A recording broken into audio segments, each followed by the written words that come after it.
بسم اللہ الرحمن الرحیم۔ السلام علیکم پیارے دوستو، آج میں آپ کو امام ابو حنیفہ رحمۃ اللہ علیہ کی گری وزاری کا واقعہ سناتا ہوں۔ امام ابو حنیفہ رحمۃ اللہ علیہ بہت بڑے تاجر، فقہ حنفی کے بانی، سینکڑوں تلامذہ کے استاد اور ہزاروں انسانوں کے مرجع تھے، لیکن ان میں سے کوئی چیز بھی ان کی عبادت اور عمل کی راہ میں رکاوٹ نہیں بنتی تھی۔ عبداللہ بن مبارک رحمۃ اللہ علیہ کے قول ہے کہ میں نے ابو حنیفہ رحمۃ اللہ علیہ سے زیادہ کوئی پارسا نہیں دیکھا۔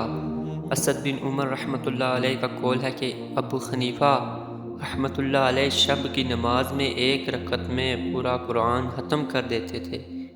ان کی گری و زاری کی آواز سن کر پڑوسیوں کو رحم آنے لگتا تھا۔ ان کا یہ بھی قول ہے کہ روایت محفوظ ہے کہ امام ابو حنیفہ نے جس مقام پر وفات پائی وہاں 7,000 کلام مجید ختم کیے تھے۔ تو پیارے دوستو، آپ نے دیکھا کہ کیا شان تھی امام ابو حنیفہ رحمۃ اللہ علیہ کی کہ ایک رکعت میں ایک قرآن ختم کر دیتے تھے، اور جب وفات پائی تو وہاں 7,000 کلام مجید ختم کیے گئے تھے۔